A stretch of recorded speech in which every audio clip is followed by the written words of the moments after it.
Are your adrenal glands healthy? How can you tell? Your adrenal glands are often forgotten and a little known part of your body, but they are essential to your good functioning, and they're even more important if you're under stress. This is the Dr. Lam Show, empowering you to take control of your health. Today, we're going to talk about adrenal fatigue. And I'm Dr. Carrie Lam. And I'm Dr. Jeremy Lam. And in today's podcast, we're going to do a deep dive into adrenal fatigue and address some questions you may have about this condition and how it could really affect your body and health. So let's go first with describing, what a typical adrenal fatigue sufferer and what they kind of go through. Now, the typical sufferer has usually a long history, and they look back, and it could be 5, 10 years, or be much longer than that. Or it could actually be triggered from a very acute event, such as a traumatic accident or a relationship problem. But usually there's a first crack where you experience a little drop and then your body tends to recover. Now this recovery can take weeks, months, or sometimes just even days, but normally our adrenal fatigue sufferers can point to a certain event where they experience this crack and they know that that's when their body started heading downhill. You're right. Like ones that I've heard very often is sometimes a hysterectomy, or sometimes when they got put on antibiotics, or when they underwent some dental procedure, and that just really stressed out their system, or a significant life event where um, someone in your family died, or they get down with an illness, whether it's Lyme's disease or some other infection, and they've had to really tackle that. Okay. Those are some of the triggers that are very common. Right, and so these new acute stressors kind of attack the body when you already have underlying stressors coming on. And so, when we don't kind of remove the underlying stressors, then, the body keeps repeating over and over, and the stress tends to do more harm than good. hmm And in the beginning of adrenal fatigue, you might not even think that you have adrenal fatigue, right? In early stages, you might just say, oh, wow, I'm a little tired this morning. I need to drink some coffee. So you drink a cup of coffee, or you take some sugary foods as snacks because you're like, you feel that dip in energy in the midday and you're able to get going like no problems. But as time goes on and you feel worse and worse, not only just one cup of coffee is going to make you feel better. Then you might go and see your doctor, and they might put you on thyroid medication or things like that to help us stimulate your body. Or you feel like taking a nap. You might need to take afternoon naps to feel better. And pretty soon those stop working too until you get to more of an adrenal exhaustion phase. And so there are differing steps to adrenal fatigue. It's not necessarily that you have to be bedridden, which is, the very later stage in order to have adrenal fatigue. Right, and oftentimes the symptoms that we see with adrenal fatigue are, like you said, just feeling very tired, sometimes hormone imbalance or dysregulation, heart pounding or palpitations, electrolyte problems with maybe getting lightheaded with standing, sometimes also just feeling jittery, yet also feeling wired and tired, feeling like you have a heavy burden on your shoulder. That's one of the more common complaints as well. And then hmm also, just migrating joint aches or salt sugar cravings. As you can see, these symptoms are all very just all over the place, as in, they're not very specific to a certain disease or condition. And that's what makes adrenal fatigue so complicated and also difficult to deal with, because it's a syndrome of these different symptoms that when you look at it individually doesn't really point to any disease process. But when you look at it as a complete picture, then that kind of points to, hey, maybe there's something underlying going on with the adrenals. You're right. So if you were to go to your doctor with some of these symptoms, let's say you had palpitations, they might send you to a cardiologist.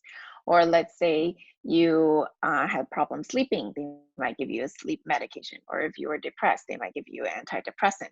But who is actually, who's looking at the whole big picture of, are these all related? Are these all symptoms related to each other? And should we be only giving medications as band-aids, or should we try to get to that root cause of what could be causing all these symptoms, right? So that is very important. Right. And along that route is just, the key is to be able to step back and look at this almost as if, the body is trying to send us a signal. Your body is trying to tell you that, hey, medically you're okay because the labs are normal, but I'm alerting you that I'm not happy. My body inside is not happy. And that is the picture that most people unfortunately ignore. And also doctors unfortunately are not able to be alert to be able to pick up these signals that the body is telling us. And then so things just get worse and worse over time. Hmm. And these are adrenal fatigue sufferers who actually go through multiple doctors and get multiple treatments. And the treatments from medical doctors are very heroic, as we mentioned earlier, because from hormone replacement to thyroid replacement, it's what we're trained to do and what we can kind of use as band-aids, but again, it's not getting down to the underlying root cause. And they might, they do want to find out, so they do labs, but a lot of the times the labs do come back normal, and you're like, well, what is wrong with me, and why am I feeling this way, even though you say I'm medically okay, right? And so somehow there's a disconnect of the picture is not being taken into account. And so the people that we see for adrenal fatigue, usually they've gone and seen many, many doctors, and they don't feel like they're improving. Unfortunately, it's because um, conventional medicine does take into account a good majority of people, like the bell curve, 95% of the people can be taken care of very well. But how about on the sides, the people that are very rare or have very specific reactions to things or are very sensitive? They get tossed to the side because no one knows what to do with them. And those are the people that we definitely see a lot that fall into this adrenal fatigue picture. And it's very important to not brush them aside, but to listen to all those signals that the body is sending, right? As things get worse and worse, your body will send you stress response symptoms. And that's what we go into our neuroendometabolic stress response, where the stress doesn't only affect one system like the adrenal, but it affects all organs and all types of systems in your body: the thyroid, the hormones, the gut, the brain, the nervous system, the cardio and vascular system, the metabolism. And stress we tend to brush off also because we're a society that wants to be efficient and wants to be successful. But in reality, stress is what is causing a lot of these issues in our body. And if we don't take care of it, it can only worsen with time. So there are multiple reasons that some patients are not able to recover from treatments, such as what we mentioned above, and because they're not going for the root cause of the problem, and maybe they're not on the right path of really adrenal fatigue sufferer. And there are people who go on the internet trying to find the right path, also trying to go on the medical encyclopedia to kind of see if there's a standard protocol for recovery. However, from our experience, it really takes a personal approach to find the right recovery process, and it applies from person to person because everyone's physiology and body makeup is very different. And especially if you find that you're a very weak and fragile person, then what works for another person might even backfire on you. So it's very important. Age can play a factor. Your different genetic components could also play a factor. Your underlying medical history also plays a factor. So it really takes a personalized approach to be able to get on the right track towards recovering your health. You're right. So if you're looking for someone to help you with that personalized approach and looking at the big picture, not just finding a symptom and giving you a band-aid, and getting to the root cause, you can definitely give our office a call at Lam Clinic. Our phone number is 714-709-8000, and set up an appointment to talk to one of us, to be able to give you, uh, to get you on the right track of your health. Okay. And along with that line is, oftentimes self-navigating is perhaps one of the most common mistake that we see in a lot of people. And it's because when you're self-navigating, you don't have experience and you really don't know whether you're doing the right thing or not. You're just trying one thing or the other. And, trial and error is great when you are young and when you're strong and when you're able to rebound. But in a lot of adrenal fatigue sufferers, your body is weak and fragile.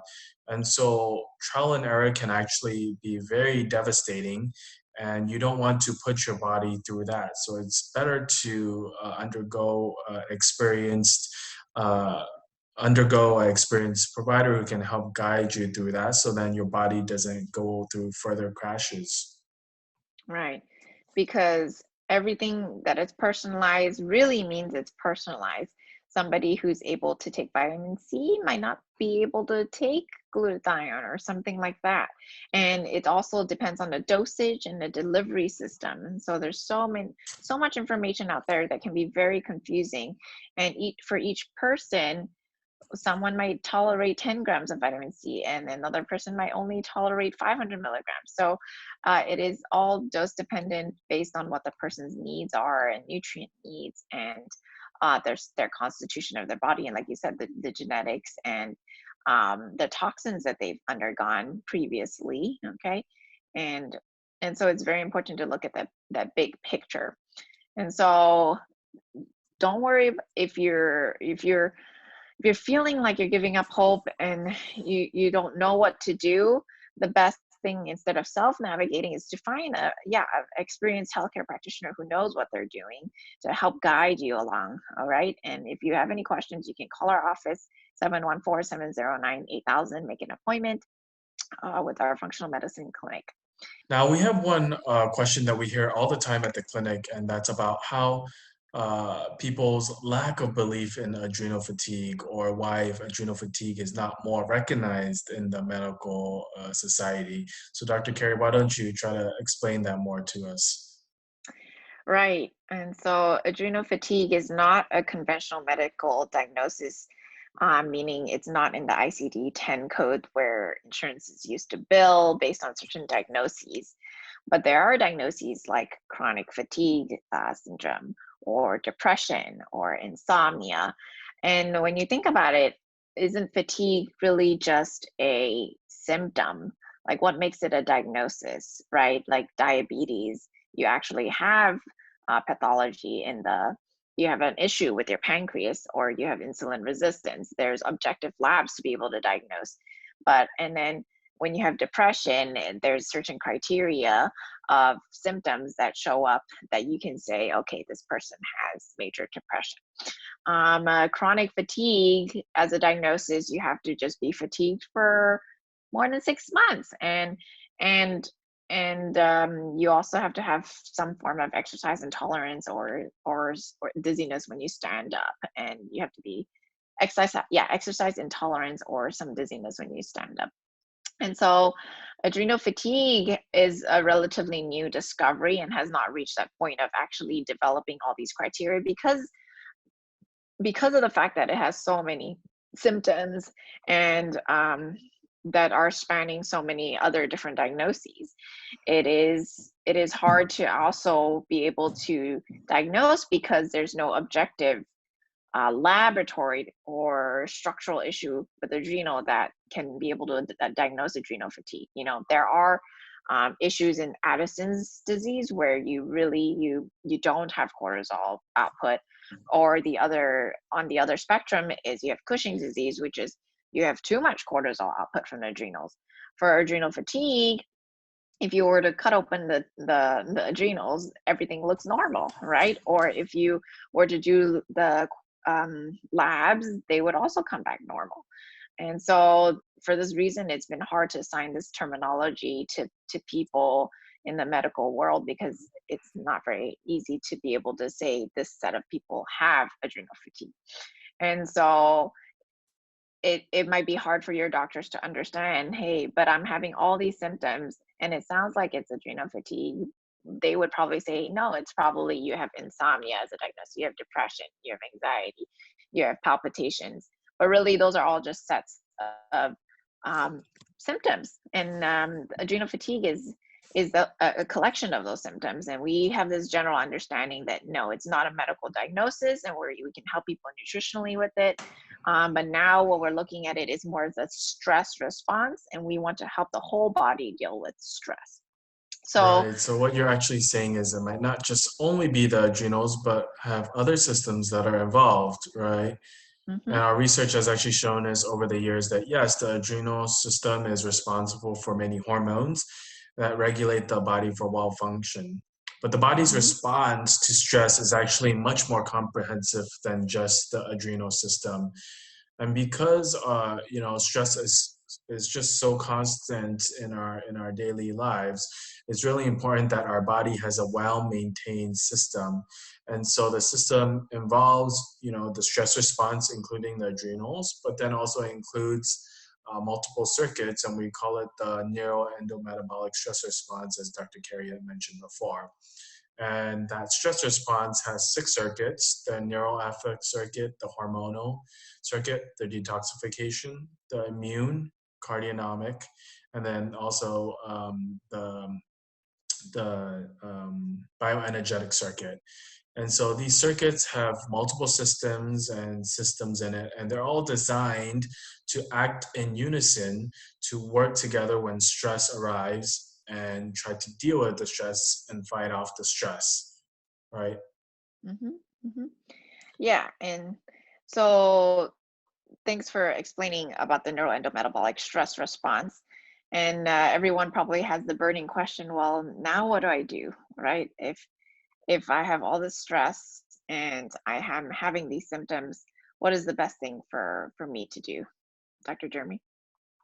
Well, the best thing to do is to look at your whole body and try to look at, which of your circuits are not functioning properly and which one is dysregulated. Normally, the weakest circuit is the one that presents most of the symptoms at first. So then, targeting that circuit would be the first step.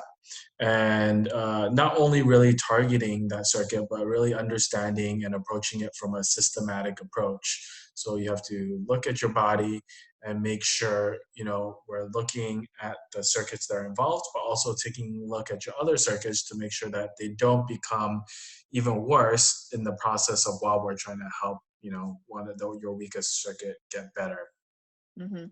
Like for example, if it's the hormone circuit, we want to look at the adrenals, the thyroid, and the reproductive organs, right? And then we help nutritionally with each organ system. The adrenals, they probably need vitamin C, vitamin B5, and the thyroid needs thyroid support. The hormones need hormone support. So that's what a hormone circuit dysfunction would look like, and you need to deal with that first.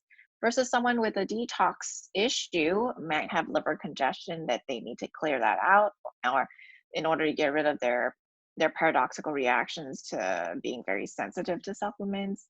And so each person is very personalized, right? In that you need to look at which circuit has an issue, like you said, dominant, and deal with that first. And then the next thing to do is you provide the nutrients and the lifestyle changes to reduce the stress, but again, in a very personalized way, because not everyone can tolerate the same amount of nutrients, which we talked about previously. And so what is very important is that if you don't know how to interpret these symptoms that your body is producing, then there is help, right, to guide you and to put you on this path.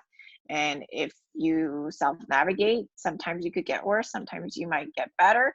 It's if you are tired of going down this downhill spiral and you've been tired for many years, then we are here to help you again, okay, at our office.